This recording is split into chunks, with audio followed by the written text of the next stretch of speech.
Right, for this talk, I have a document that can go along with it because I'm going to be typing in a lot of commands, and you wouldn't be able to remember all those. And so there's a PDF and some demo files available at 16kram.com. But I do have some hard copies available, and just a limited number. So I'll just put a few out, and the people who are especially interested can grab one. Otherwise, that PDF is the same document.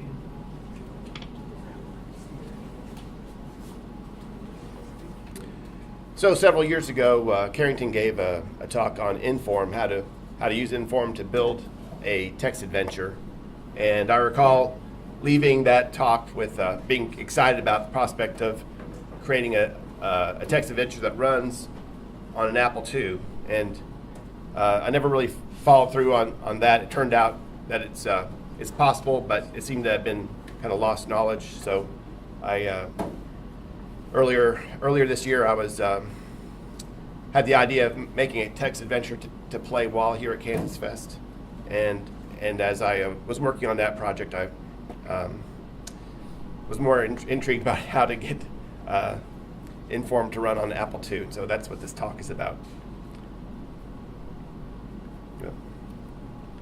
So a little bit. So again, at 16kram.com is a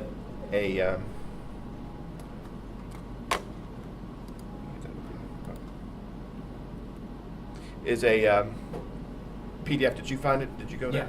Yeah. And people of future, it may not be right there at the top of the web page. You'd have to search for KFest 2017. And then I'm using the GNU tools, so Mac OS should be good if you already have, say, Xcode and command line tools installed. Linux, you're good. Windows, you're good if you use Cygwin. Just want to acknowledge some of the people have really done all the real hard work. So Graham Nelson for creating the Inform compiler and reverse engineering the Z Machine specs. And then I'm going to be using partially a minimized Inform library for targeting computers with limited memory resources called MinForm. And then really, as far as Apple II goes, there's a gentleman named Steve Nicholas who created a couple tools. The first one in 2002 called it was to handle some of the interleaving that's required to get the story files onto a disk image. And then he revisited it last December and created a tool to write the version 5 Z-code story files, like the end of the Infocom era, like the Border Zone and Sherlock Holmes. Those were version 5 games. So those spanned across 2 disks. So the second disk is like 18 sectors. So he figured that, he solved that problem. So he really, any applause really should go to him. So again, the goal of this, we have an Apple II. We want to have a disk image at the end that has the Infocom Z Machine interpreter and a non-Infocom story file. And I'm going to be looking at mainly 2 versions. Version 3, which is like the grand majority of Infocom titles were version 3. So think of spell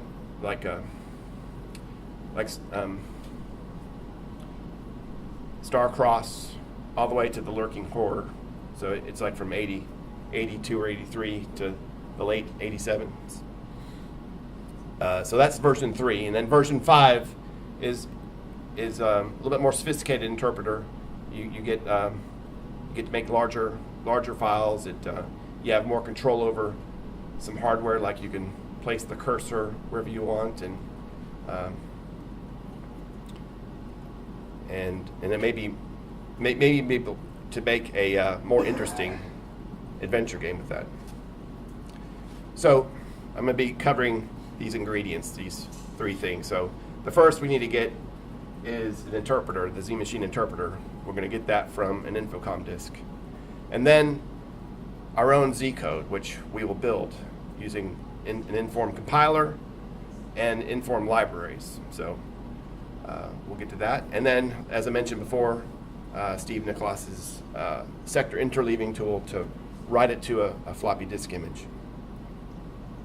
So there's another 40th anniversary here. That's for the mainframe version of Zork.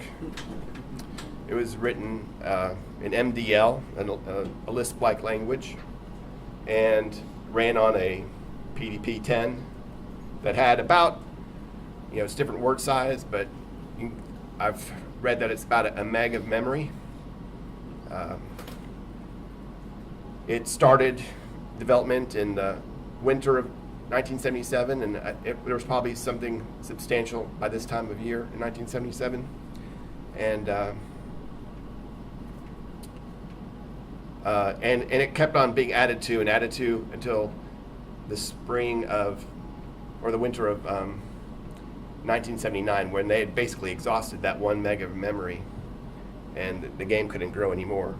But when those MIT programmers decided to form Infocom, one of their first products they decided to work on was a microcomputer version of Zork. So here I'm pointing out that their target platform was the 32K Apple II, or II Plus, and the TRS-80 Model 1, also with 32K. So the problem they faced was how to get a game that was requiring a meg of memory to something that requires 32K of memory. So that's well documented. I won't go into that, but their solution involved building a Z machine, virtual machine, to handle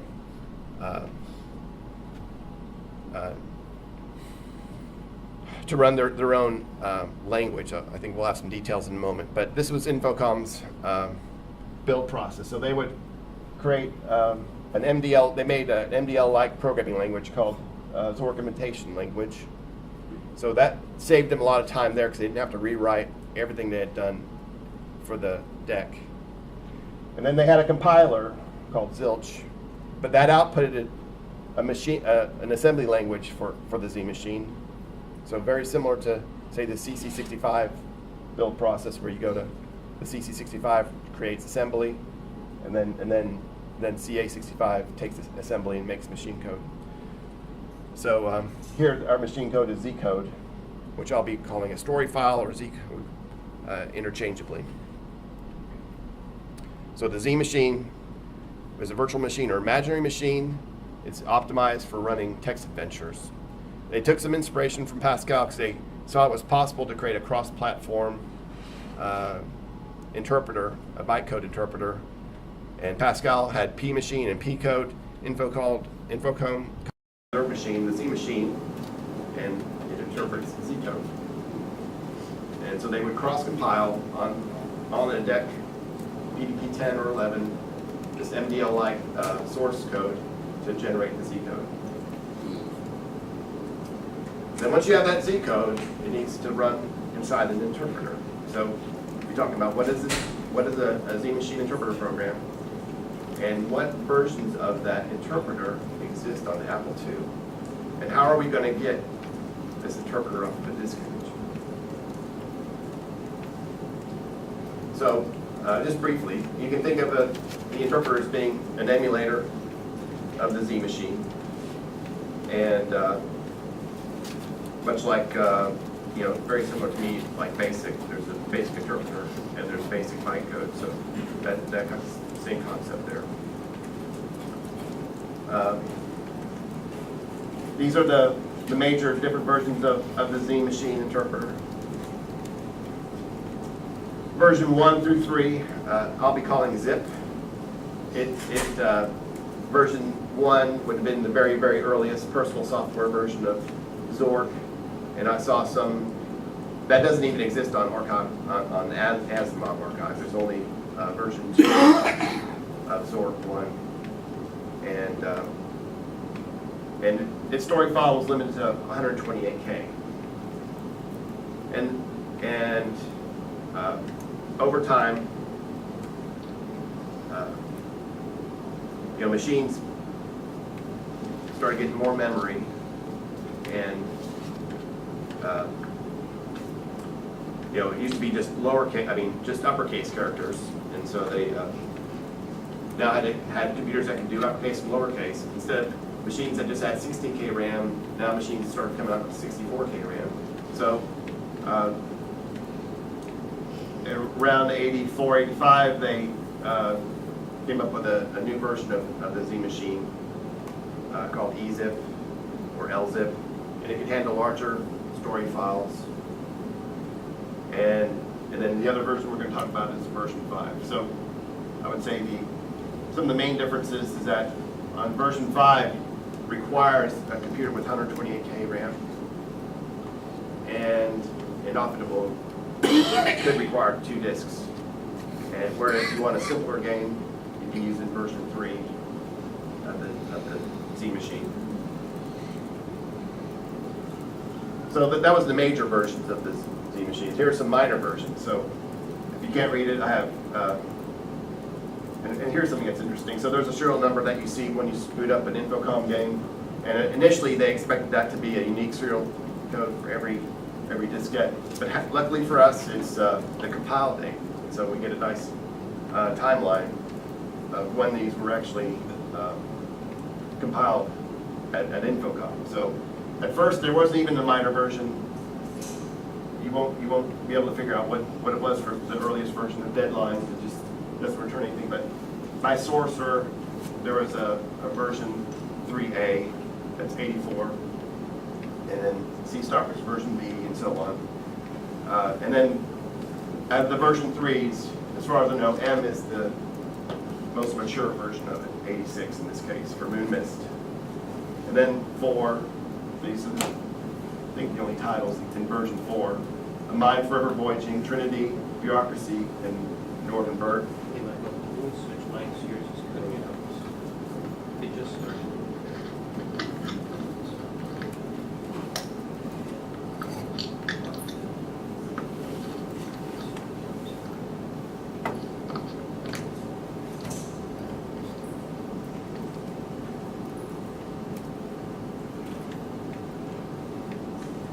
And then on the version 5,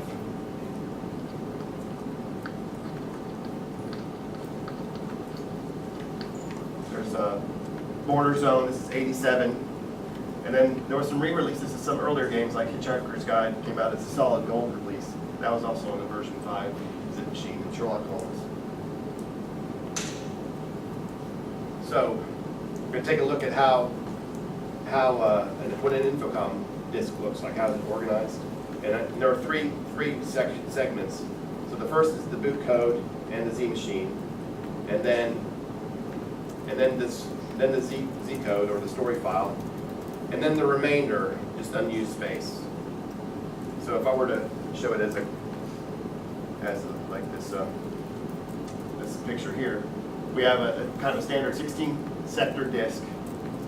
The first 3 tracks, or 12K, is the Z machine interpreter. And then immediately after that, so starting at 12K plus 1 bytes, is the beginning of the Z code.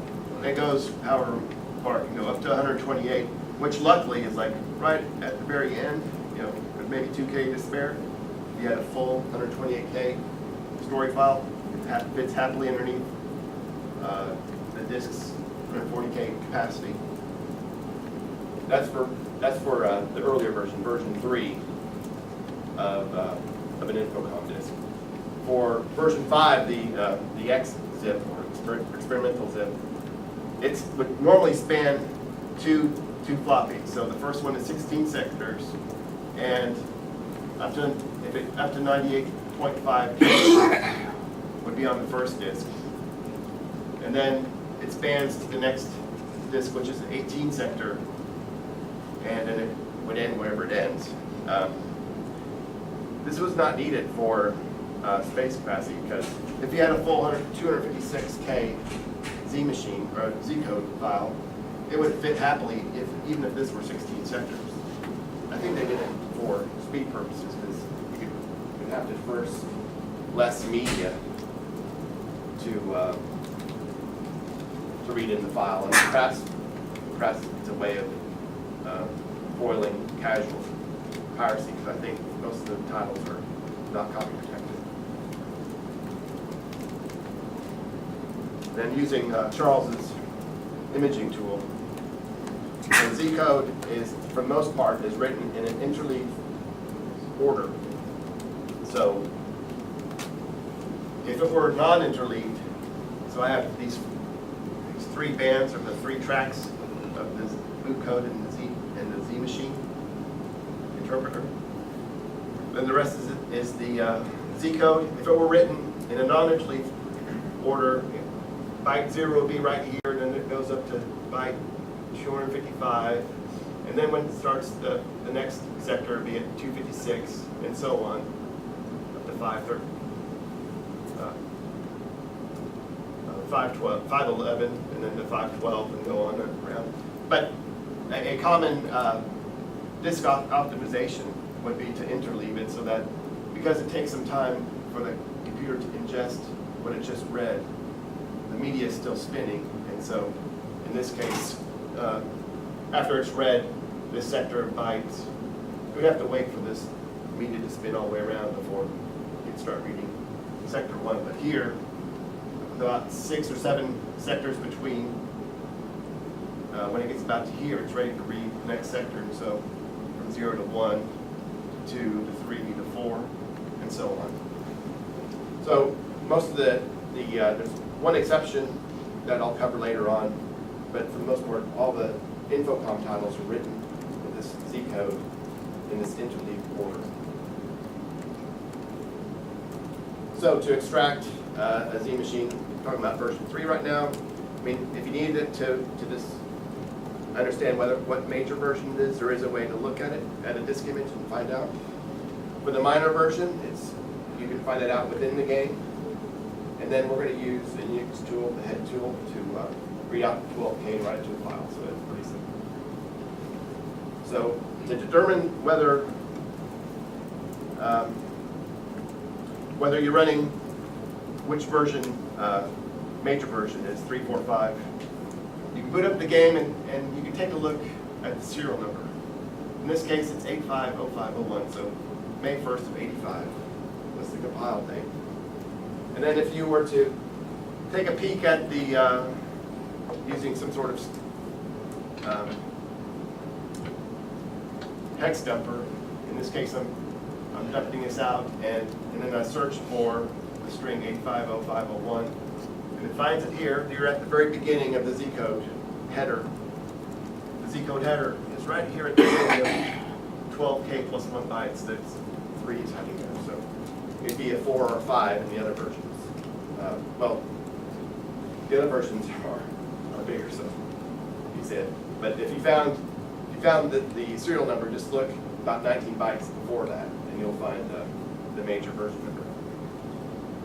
To find the minor version number on a zip version 3, you'll run within the game, instead of saying go left, or go west or go right, north, you type in $verify, and it will do a disk check, and it will also return the minor version number, unless the minor version number is undefined, like the earliest one, like deadline. So here it's version E, and here it's version M. So it'd be like 3M or 3E. I'm going to be talking about it later on. So this is on Wishbringer, and this is the lurking forward.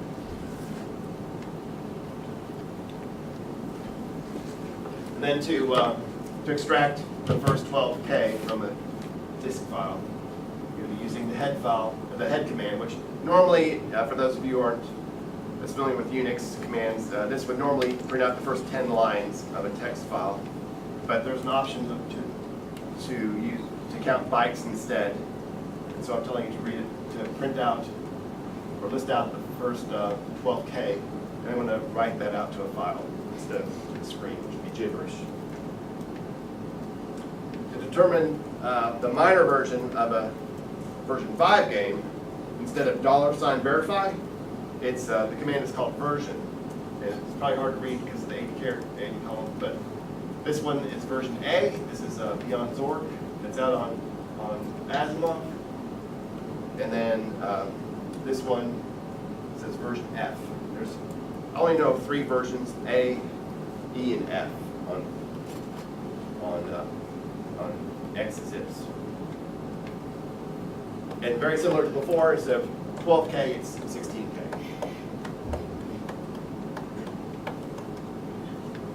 So now we're going to demo time.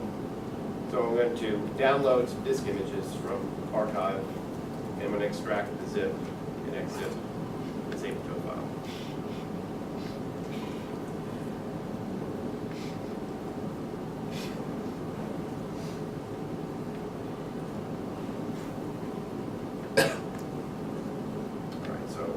In the zip file that I put out on the site, I think I already included the disk files, so you wouldn't have to get them. But I'll push my luck and leave them here.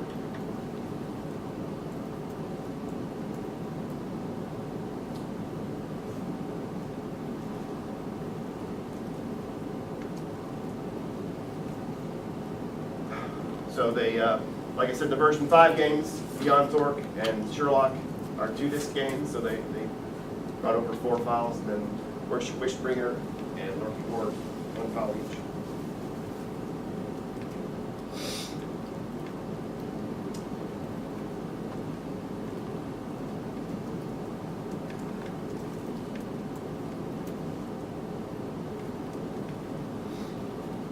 That was version E a moment ago. Oh, sorry.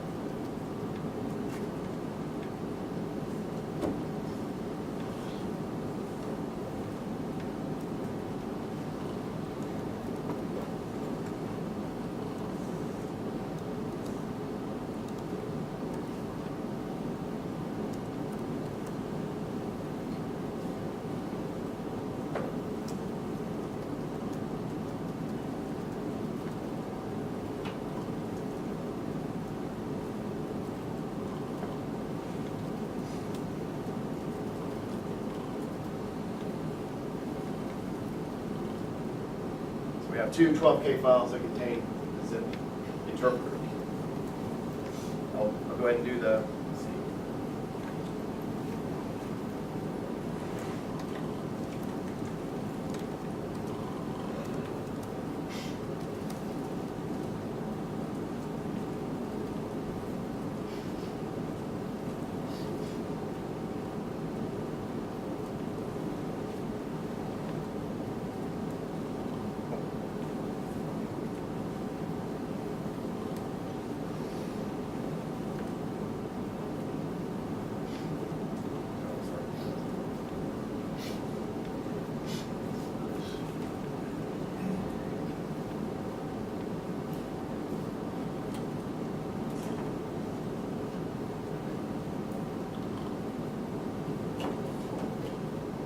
So I guess I do need to do the 5 as well.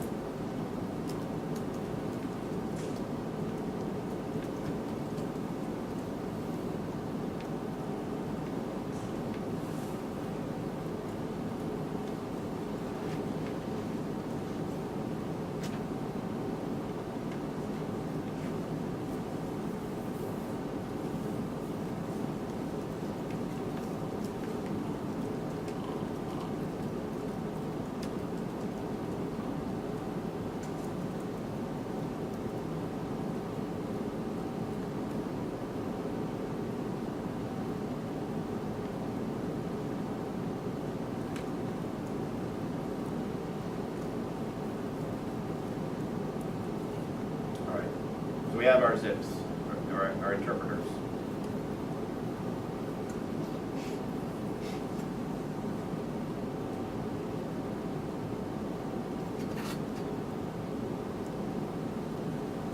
That was our first ingredient, so to get the interpreter. Second ingredient is to get Inform compiler, and later on we're going to get Inform libraries. They're distributed separately.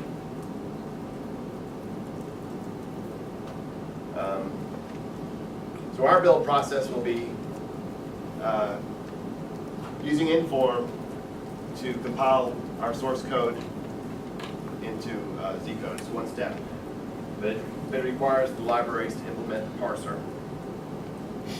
Now the current version of Inform is 7, but if we're interested in writing out Z code for a version 3 interpreter, we need to go back 20 years. Last time that version of Z code was supported by Inform, and that's Inform 615, and that's available as source code on the Interactive Fiction Archive. Now there's some tarnish, there's some rust that is accumulated on that code, and so there's a few little fixes that I have to do to get it to compile.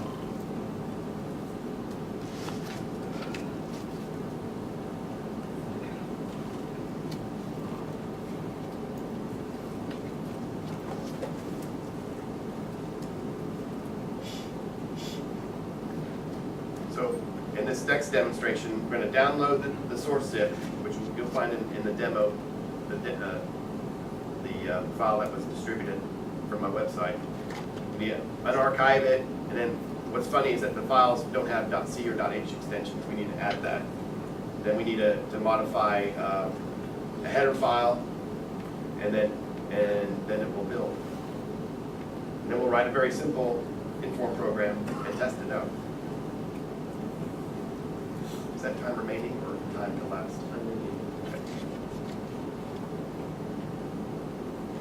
Okay. So I've already downloaded. Thank you. So I will unzip the Inform code.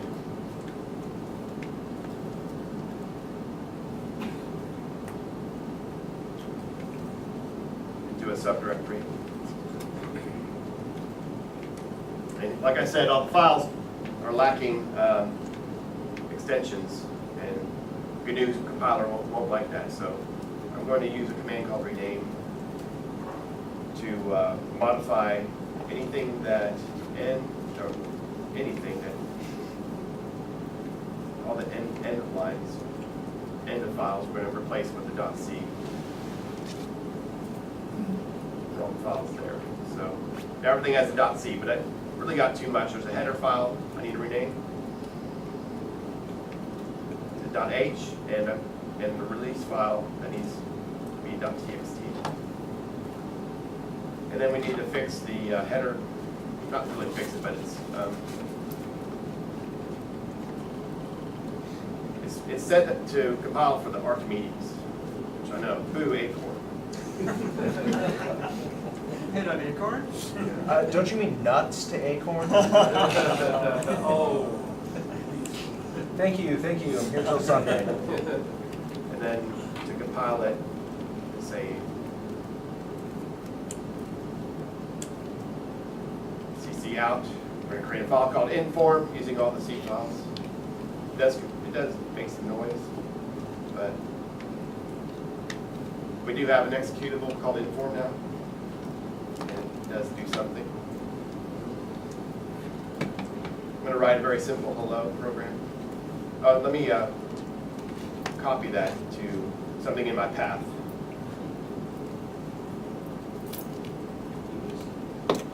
Thank you.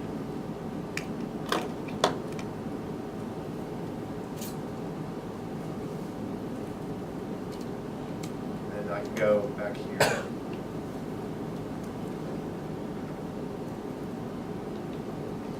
.inf. What's nice is that Vim understands Inform language as a syntax.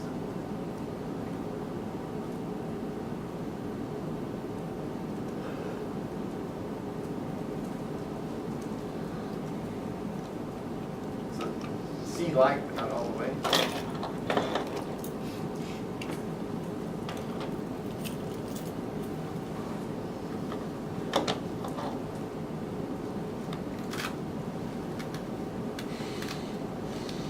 Caret is end of line or new line.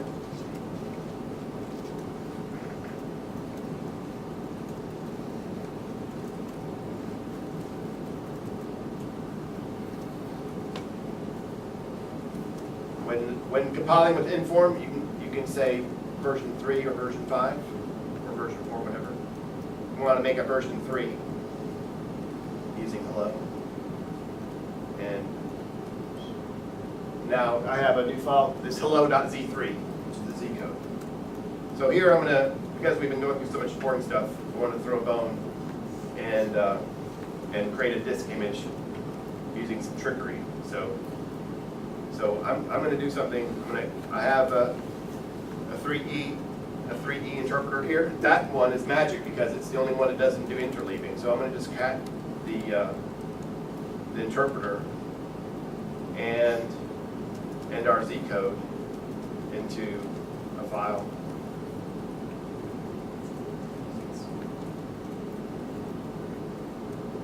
Now it needs to be 143K, so I need to figure out what's the remainder.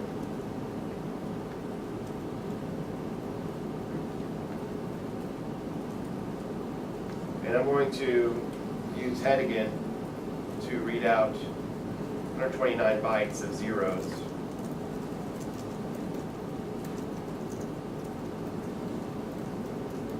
Into, oh, yeah, thank you. This is so cool. So now I have 143. Oh, I do want to say, just to make sure that we have something that runs by you, run frots on that Z code. It does spit out something. So I'm gonna run apple or WinApple.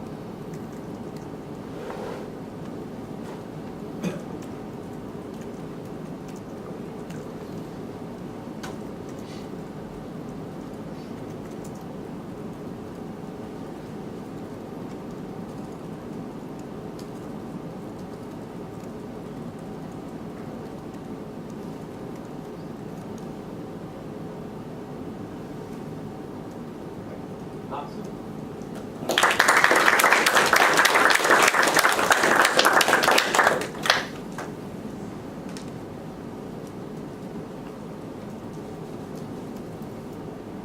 Finally, a text adventure I can finish without cheating. All right, so that's not a text adventure though, right? That hello, hello, hello. Or the worst text adventure ever.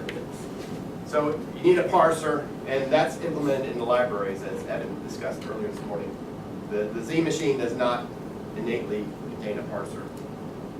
So for that, we need to get an inform library, and it's going to define the grammar, and it has the parser you shouldn't have to touch, and maybe you do have to touch.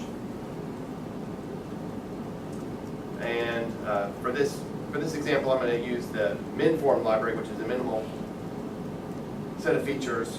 It takes away a lot of the stuff like the take all, and it reduces the Z code by about 20K is what I saw. So a little example that I tried was 40K without it and 20K with it, with using MinForm. So really it shouldn't matter too much because the Z machine has this virtual memory, but maybe it helps you out if you're targeting say a C64 or Atari. So I'm going to download and archive MinForm. It also has a little bit of Rust, and then we're going to compile that. There's a little example text adventure that comes with the library, and we'll run that.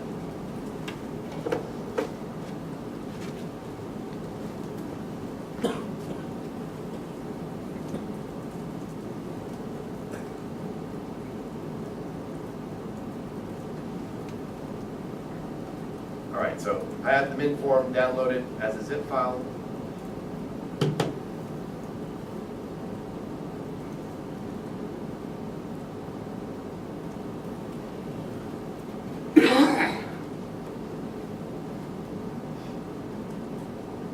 What I need to fix is that, I guess this was written for an operating system that didn't care about case. So I need to just rename grammar to be upper G. I need to rename parser to be uppercase P. I need to rename verblib to be capital B, capital L. And then I can compile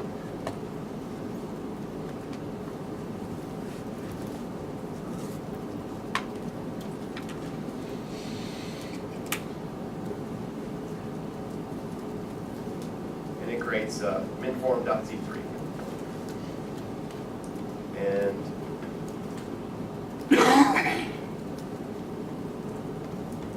so that's the text adventure we just compiled.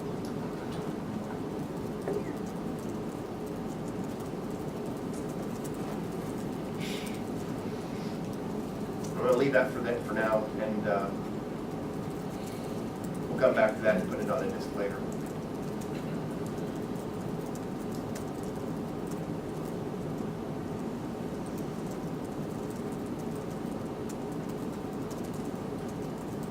If you want to go with the full featured Inform library, there's there's a library called 6/3. So they had a numbering system like 6/1/2/3/10/12. But /3 seems to be a good fit for 615. So in the next demo, we're going to download that one. It also has similar problems we just need to fix.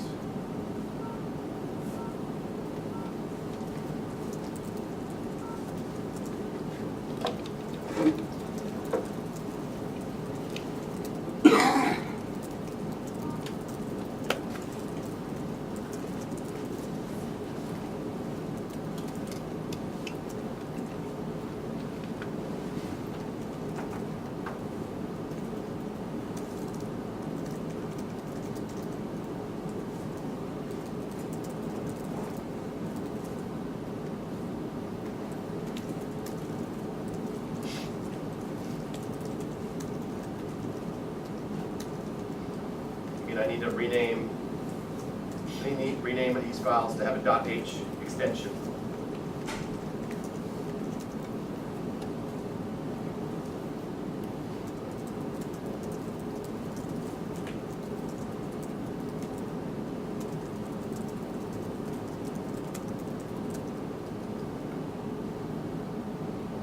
I need to fix the file name for verblib be uppercase.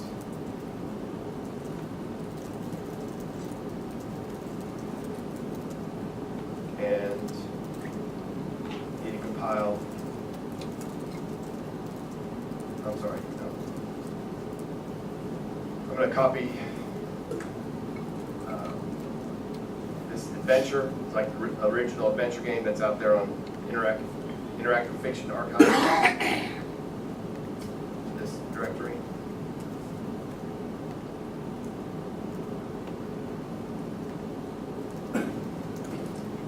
Specified version 5 as my for Inform.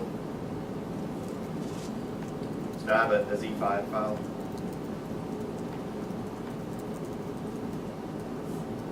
And that runs within Frot, so.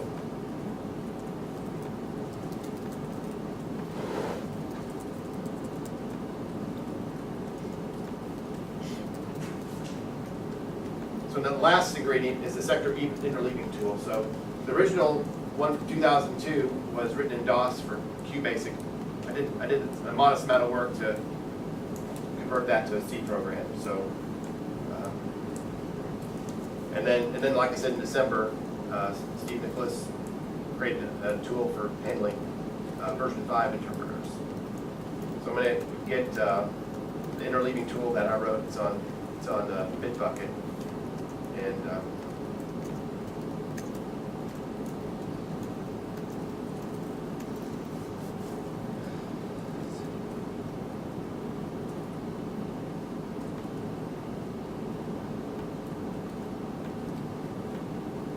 already have it compiled, so I'll skip that. And I have the minform example from earlier. I'm going to go ahead and just use that. Sorry, I already have it compiled, so I'm going to just run it, right?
So now we have a minform.dsk.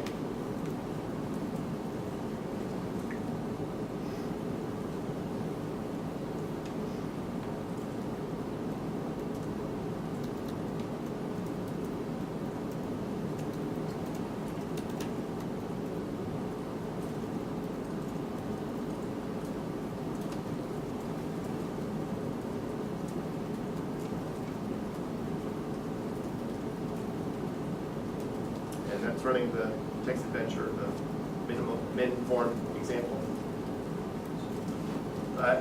The same thing, it's basically the same steps for the version 5. Yeah, and so really it's just the same command, but with a different executable to create version 5. There is one thing is that you have to give it 2 file names: your first disk name and your second disk name for the 16 sector disk and then the 18 sector disk. But it's documented in that PDF, so everything I was going to say, probably more eloquently, is on the PDF. So that's about it. I've run out of time.